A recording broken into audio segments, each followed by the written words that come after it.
Cobalt 59, 28, nickel इसका भी 59 होता है, 29 कॉपर ये होता है 63.5 और 30 जिंक का होता है और ये होता है 65। तो यहां से लेकर यहां तक आप रट के रखिए, ये आपके लिए बेहद जरूरी है। इससे आगे भी यदि कुछ कुछ एलिमेंट का जरूरत पड़ेगा, यदि जरूरत पड़ता जाएगा तो हम वहां पर बताते जाएंगे, लेकिन ये बहुत ज्यादा अनिवार्य है, ये आपको याद रहना चाहिए। चलिए, जब आप ये सब बात सीख गए, एटॉमिक मास, एटॉमिक नंबर, तो अब हम यदि आपको किसी का भी निकालने के लिए बोलते हैं तो आप निकाल सकते हैं।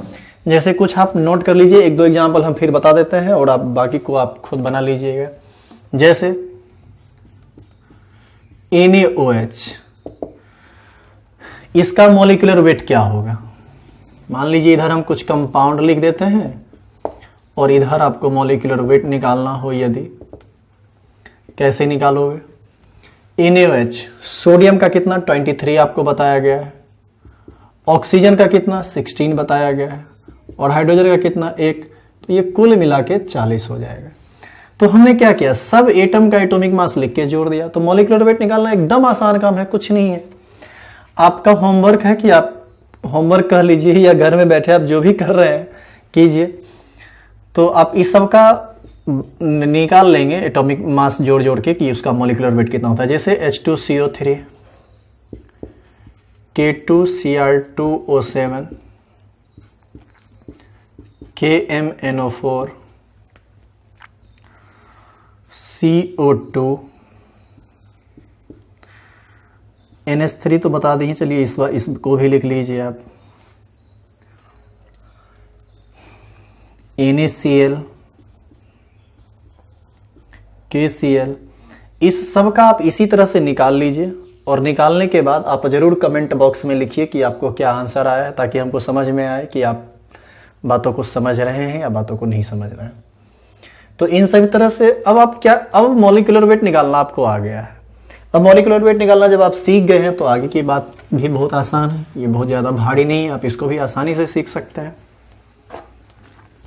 चलिए, जैसे एक क्वेश्चन है कि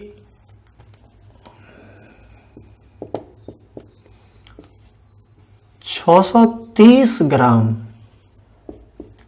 HNO3, आपसे ये दो क्वेश्चन है। पहला, ये कितना किलोग्राम होगा, और दूसरा क्वेश्चन आपसे है कि ये कितना मोल होगा। देखिए, ग्राम से केजी में आप बदल सकते हैं, ग्राम को केजी में बदलने के लिए 1000 से भाग देते हैं, तो 630 बटा 1000 इतना ही केजी होगा। दूसरा आंसर, ग्राम को मोल में बदलने के लिए क्या करते हैं, अभी जस्ट थोड़ी देर पहले बताया गया था पिछले वीडियो में कि ग्राम को मोल में बदलने के लिए हम लोगों को क्या करना होता है, उसके मॉलिक्यूलर वेट से भाग देना पड़ता है। तो ये 630 है और HNO3 का मॉलिक्यूलर वेट पीछे निकाला गया है 63 होता है, 63। आप इसको भाग देंगे ना तो ये 1 मोल आ जाएगा। इस तरह से ये काम करना बहुत आसान है। एक दो क्वेश्चन हम लिख दे रहे हैं, आप इसको भी बनाइएगा, कमेंट बॉक्स में डालिएगा कि आपको आंसर कितना आया। जैसे 500 ग्राम CaCO3 बराबर कितना केजी होगा, पहला क्वेश्चन, और कितना मोल होगा, दूसरा क्वेश्चन। अगला क्वेश्चन आप लिख लो, 400 ग्राम NaOH बराबर, पहला क्वेश्चन कितना केजी होगा और दूसरा क्वेश्चन ये कितना मोल होगा। ये काम आपको खुद से करना है और करके आंसर निकालना है। आप चेक कर लीजिए, इसको लिख लीजिए।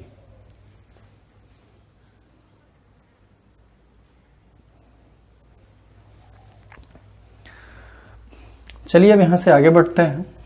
एक और क्वेश्चन देखिए,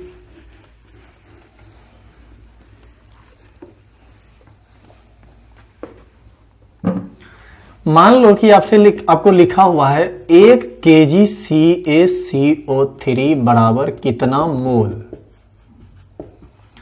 तो बाबू एक बात ध्यान रहे, किसी भी पदार्थ के द्रव्यमान को यदि आपको मोल में बदलना हो तो आपके लिए सबसे पहला काम यह होता है कि आप उस पदार्थ के भार को ग्राम में लाएं, ग्राम में रखें। यहां कितना दिया हुआ है? 1 kg दिया हुआ है। तो सबसे पहले आपको क्या करना पड़ेगा? 1 kg को ग्राम में बदलना पड़ेगा। आप जानते हैं कि since 1 kg is equal to 1000 gram, इसका मतलब यह हुआ कि 1 kg CaCO3 1000 ग्राम के बराबर होगा, इसीलिए गिवन वेट हो जाएगा 1000 ग्राम CaCO3। CaCO3 का जो गिवन वेट हो जाएगा 1000 ग्राम हो जाएगा, और इसको मोल में बदलने के लिए 1000 में भाग दे देंगे CaCO3 के मॉलिक्यूलर वेट से। CaCO3 का मॉलिक्यूलर वेट 100 होता है। आप 100 से जब इसको भाग दीजिएगा तो ये आपको कितना मोल आ जाएगा? 10 मोल। यदि आपको 1 kg CaCO3 को ग्राम में बदलने के लिए कहता तो बिना ग्राम में बदले तो आप मोल में ला ही नहीं सकते। क्यों नहीं हम kg में वहां पर रखे? क्योंकि आपको मोल का फॉर्मूला बताया गया है, दिया गया द्रव्यमान ग्राम में होना चाहिए, वो kg में रखेंगे तो गलत हो जाएगा। तो आपको इसीलिए ग्राम में रखना था। तो इस तरह से आप इसको आसानी से सॉल्व कर सकते हैं। चलिए अब थोड़ा सा क्वेश्चन को उल्टा घुमा देते हैं। अभी तक आप देखिए सीख चुके हैं कि किलोग्राम को ग्राम में कैसे बदला जाएगा, ग्राम को मोल में कैसे बदला जाएगा। अब एक सिंपल सा हम आपको क्वेश्चन देते हैं, इसी को थोड़ा घुमा दीजिए, उल्टा कर दीजिए। जैसे आपसे मैं यदि पूछूं कि 5 मोल CaCO3 बराबर कितना ग्राम होगा। देखिए क्वेश्चन पलट गया है, पहले ग्राम को मोल में बदलना था और अब क्या करना है? अब मोल को ग्राम में बदलना है। तो यह काम भी आसान है। पहले ग्राम को मोल में बदलना था तो आप क्या करते थे? ग्राम को मोल में बदलने के लिए मॉलिक्यूलर वेट से भाग देते थे। अब मोल को ग्राम में बदलना है तो मॉलिक्यूलर वेट से गुना कर देंगे। यदि आप ऐसे नहीं समझे तो आप कुछ लिखित बातों से समझिए। आप जानते हैं कि मोल का फॉर्मूला होता है वेट बटा मॉलिक्यूलर वेट।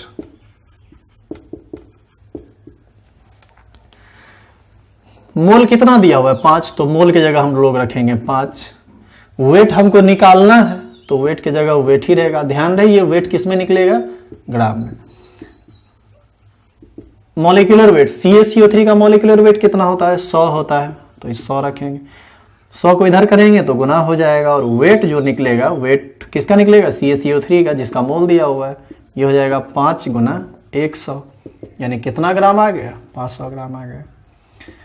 इस तरह से इसका ये आंसर आ गया। तो ये बहुत भीड़ का काम नहीं है, बस ध्यान से समझने की जरूरत है और आप इसको आसानी से कर सकते हैं। तो ये क्वेश्चन रहा। मान लीजिए इसी तरह का 1-2 क्वेश्चन और कर लीजिए तो आपको दिक्कत नहीं होगी आगे।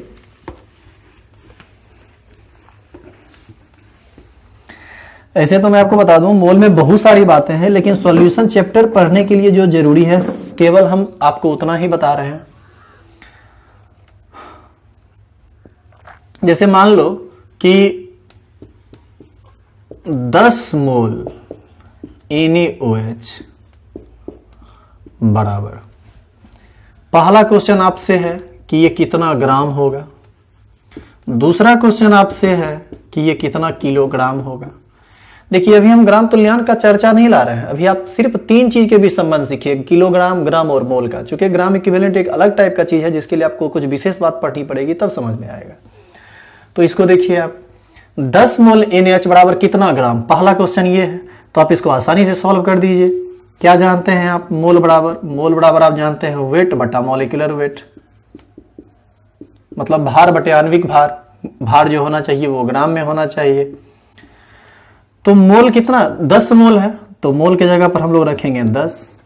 वेट निकालना है, मॉलिक्यूलर वेट NaOH का मॉलिक्यूलर वेट कुछ ही देर पहले 40 निकाले हम लोग। 40 इधर आएगा, गुना हो जाएगा, तो यहां से आपको वेट बराबर कितना आ जाएगा? 400 ग्राम। तो एक आंसर हो गया मेरा कितना? एक आंसर हो गया 400 ग्राम। और ग्राम में जब आ ही गया तो किलोग्राम में बदलना कौन सा भीड़ का काम है? ग्राम को किलोग्राम में बदलने के लिए क्या करते हैं? ग्राम को किलोग्राम में बदलने के लिए 1000 से डिवाइड कर देते हैं। तो ये हो जाएगा 400/1000, इतना किलोग्राम।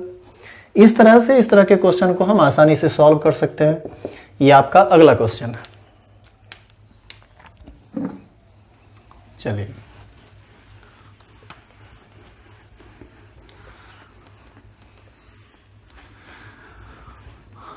क्वेश्चन का यदि आप आंसर करना चाहते हैं तो वीडियो के जिस टाइम पर क्वेश्चन है उस टाइम को कमेंट बॉक्स में लिखिए कि 31.5 सेकेंड, मतलब कुछ इस तरह से 31 मिनट 5 सेकेंड पर ये था, और वहां पर उसका आंसर लिखिए, तो हमको समझ में आ जाएगा कि आप किस क्वेश्चन का जवाब दे रहे हैं।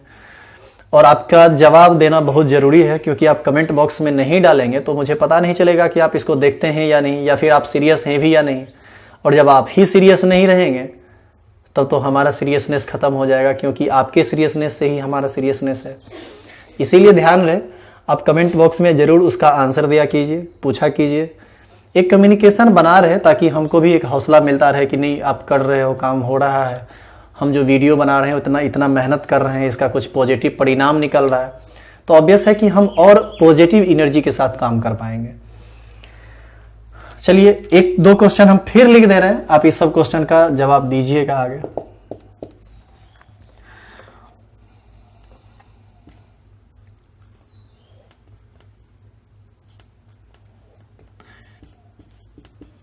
एक 158 ग्राम KMnO4 बराबर कितना मोल, पहला क्वेश्चन है इसका। दूसरा क्वेश्चन, 5 मोल KMnO4 बराबर कितना ग्राम होगा। तीसरा क्वेश्चन, 10 मोल K2Cr2O7 बराबर कितना ग्राम होगा। चौथा क्वेश्चन, 58.5 ग्राम NaCl बराबर कितना मोल होगा। और पांचवा क्वेश्चन, 10 मोल NaCl बराबर कितना ग्राम होगा। इस सब क्वेश्चन को आप जरूर सॉल्व कीजिए, ये आपको सॉल्व करना बहुत जरूरी है, आपको थोड़ा प्रैक्टिस हो जाएगा, और जब आप आंसर करेंगे तो हमको पता भी चल जाएगा कि आप समझ पा रहे हैं या नहीं। चलिए, इस तरह से आप ग्राम को मोल में बदलना सीख गए हैं, मोल को ग्राम में बदलना सीख गए हैं, तो ग्राम और मोल ये आपको ज्यादा परेशान नहीं करेगा।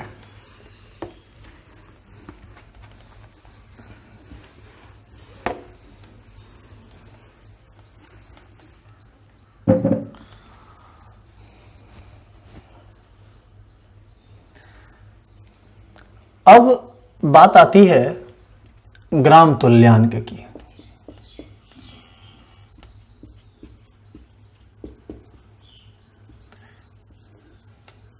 ग्राम तुल्यांक या ग्राम समतुल्य भी कहते हैं इसको, इंग्लिश में इसको ऐसे लिखते हैं,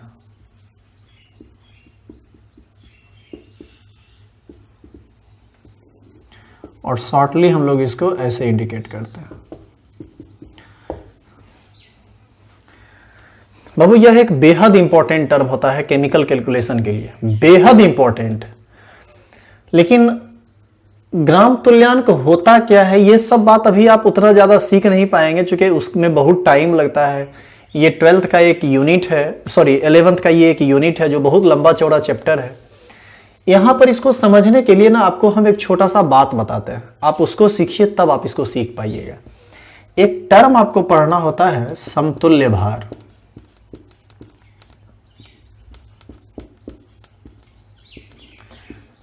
इसको बोलते हैं हम लोग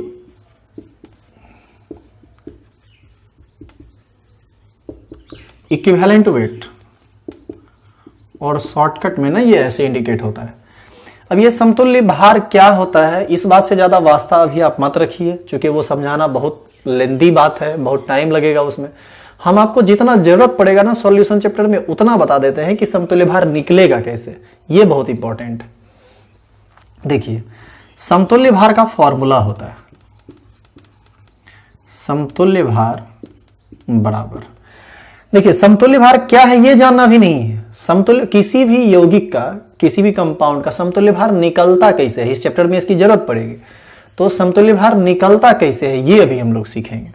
तो समतुल्य भार बराबर होता है आणविक भार बाय N गुणक। इसी को हम लोग एन फैक्टर कहते हैं। अब देखो, किसी भी यौगिक का आणविक भार या आणविक द्रव्यमान निकालना तो आपको पता है। पता क्या नहीं है? आपको पता नहीं है एन गुणक। एन गुणक किसको कहते हैं, यह जानना बहुत जरूरी है। तो अब हम देखेंगे कि एन गुणक क्या होता है और समतुल्य भार, किसी यौगिक का समतुल्य भार कैसे निकलता है। तो चलिए देखिए।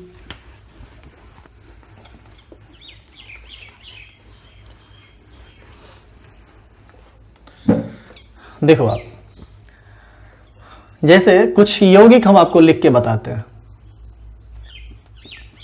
HCl, NaCl, H2SO4, HNO3, CaCO3,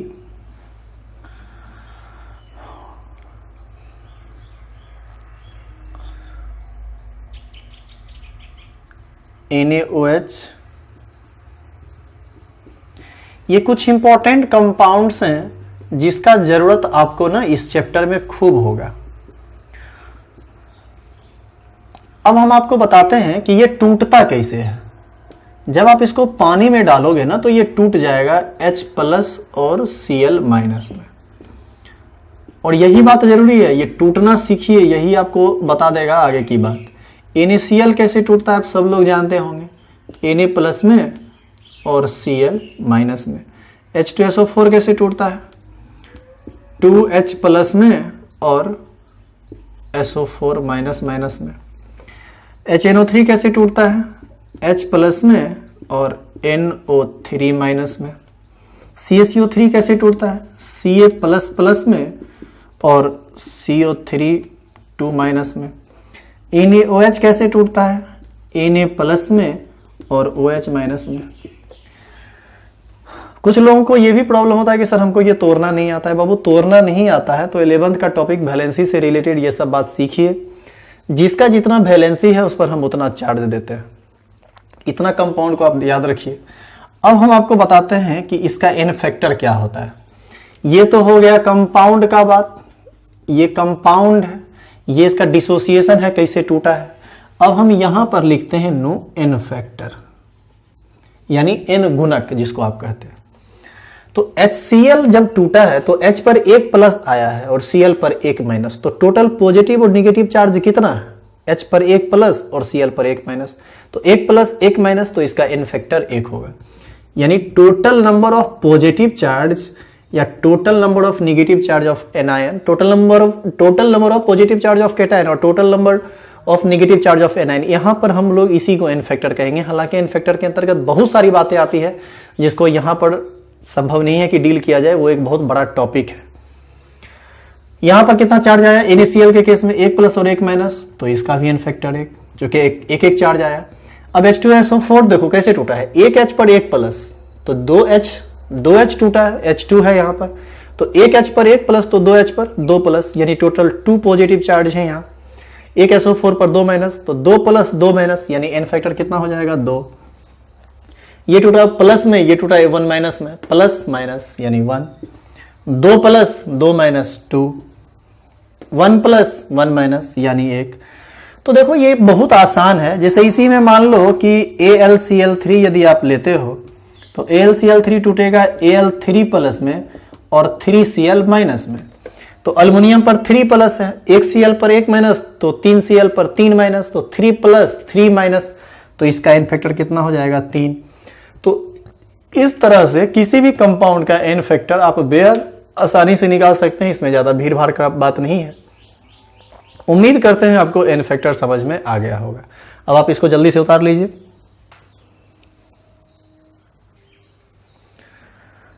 चलिए, उम्मीद करते हैं आप ये उतार लिए होंगे। अब इससे आगे की बात करते हैं। एन फैक्टर आप समझ चुके हैं। अब हम आपको इक्विवेलेंट वेट बताते हैं।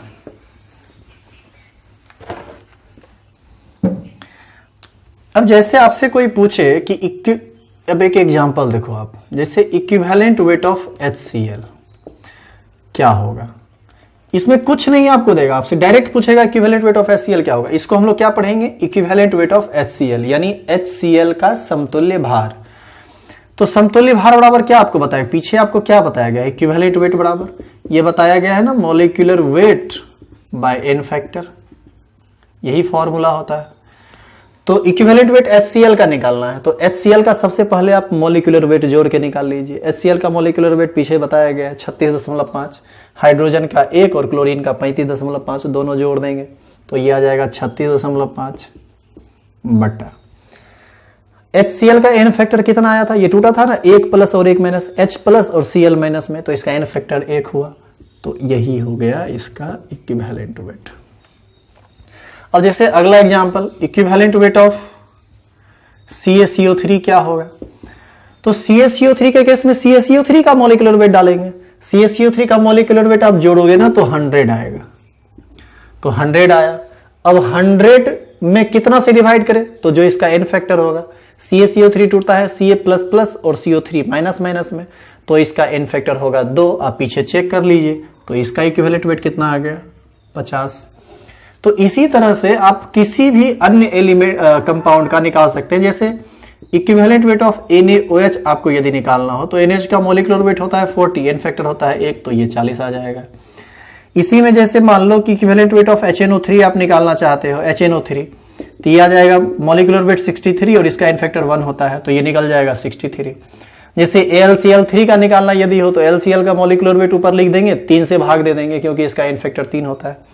तो इस तरह से इक्विवेलेंट वेट बहुत ही आसानी से आप निकाल सकते हैं। अब हम आपको एक टेबल बता देते हैं जिसका जरूरत आपको आगे पड़ता रहेगा इस चैप्टर में। जैसे यहां पर हम लिखते हैं कंपाउंड, यहां पर हम लिखते हैं मॉलिक्यूलर वेट, यहां पर लिखते हैं एन फैक्टर, और यहां लिखते हैं इक्विवेलेंट वेट। ये सब चीज को बढ़िया से देख लीजिए, बढ़िया से लिख लीजिए, जब भी जरूरत पड़े पेज पलटिएगा तो आपको ये मिल जाएगा, आसानी से कर सकते हैं। जैसे HCl का मॉलिक्यूलर वेट कितना 36.5, एन फैक्टर कितना 1, इक्विवेलेंट वेट कैसे निकालते हैं, मॉलिक्यूलर वेट बटा एन फैक्टर, इसको निकालेंगे तो ये आ जाएगा 36.5। CaCO3, हम सिर्फ उसी कंपाउंड का चर्चा कर रहे हैं जो मैक्सिमम इस चैप्टर में यूज में आता है, ये निकालेंगे, इसका मॉलिक्यूलर वेट 100 आएगा, इसका एन फैक्टर होता है 2, इक्विवेलेंट वेट 100 बटा 2 50 हो जाएगा। NaCl मॉलिक्यूलर वेट होता है इसका 58.5, 1 से डिवाइड करेंगे तो ये आ जाएगा 58.5। अब इसी में आप यदि H2SO4 ले लो, H2SO4 इसका मॉलिक्यूलर वेट 98 होता है, 2 से डिवाइड करोगे तो ये 49 आ जाएगा। NaOH ले लो आप, NaOH इसका मॉलिक्यूलर वेट होता है 40, एन फैक्टर होता है इसका 1 और इसका इक्विवेलेंट वेट इसीलिए 40 हो जाएगा। तो ये 4-5 इंपॉर्टेंट एलिमेंट्स, 4-5 इंपॉर्टेंट कंपाउंड्स हैं जिसके बारे में आपको बताया गया है। आप इतना का ना molecular weight, N factor, equivalent weight रट जाइए। यदि आप विलियन चैप्टर में थोड़ा स्पीड चाहते हैं तो इतना कंपाउंड का एकदम रट जाइए, इसका खूब जरूरत पड़ेगा आपको। पूरे केमिस्ट्री में ये सब कॉमन कंपाउंड्स हैं, बराबर आते रहता है ये, तो इसके बारे में आपको ये सब बात जाननी चाहिए। इसका अब जैसे CaCO3 आया तो मॉलिक्यूलर वेट जोड़ने लगे, जोड़ना नहीं है, वहां पर डायरेक्ट लिख देना है कि इसका इतना होगा, मतलब आपको याद रहना चाहिए। इक्विवेलेंट वेट की जरूरत पड़ी तो डायरेक्ट लिखिए 50 होता है, कैसे निकला, कहां से आया, ये सब बात की बातें हैं, इसीलिए इस तरह से आपको काम करना है। तो अब आप सीख चुके हैं इक्विवेलेंट वेट निकालना। तो अभी क्या था कि अभी हम लोग सीख रहे हैं कि एक यूनिट जैसे ग्राम को किलोग्राम में, मोल में कैसे बदलते हैं। अब हम सीख सकते हैं बहुत ही आसानी से कि ग्राम को ग्राम इक्विवेलेंट में कैसे बदलते हैं। इसके लिए आप एक फॉर्मूला नोट कीजिए, ये बहुत ही इंपॉर्टेंट है ग्राम को ग्राम इक्विवेलेंट में बदलने के लिए।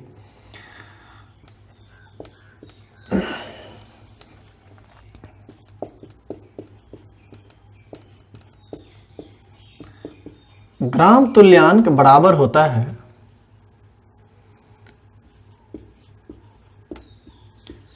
दिया गया भार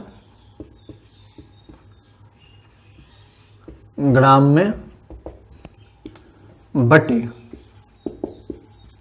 समतुल्य भार, जो कि अभी तुरंत आप सीखें। शॉर्टकट में ये लिखें तो ग्राम इक्विवेलेंट बराबर वेट, जो कि होना चाहिए ग्राम में, अब बटा इक्विवेलेंट वेट।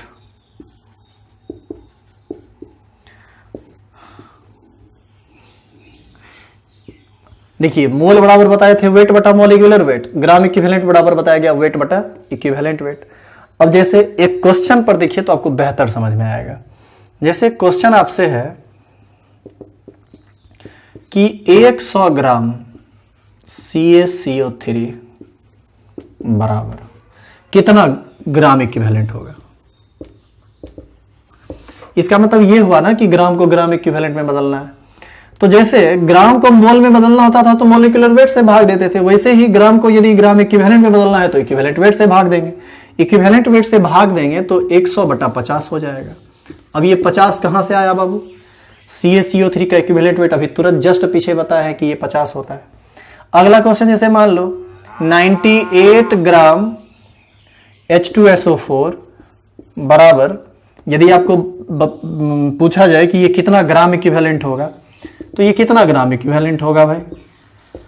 तो H2SO4 का भार कितना दिया गया है? 98। तो 98 को डिवाइड कर देंगे कितना से? 49 से, ये भी आ जाएगा 2। तो कहां से ये आया 2? कैसे, सॉरी कहां से ये आया 49? H2SO4 का इक्विवेलेंट वेट 49 होता है। तो ये काम बहुत आसान है, इसको आप आसानी से कर सकते हैं। तो चलिए आगे भी कुछ प्रॉब्लम अब कर लेते हैं।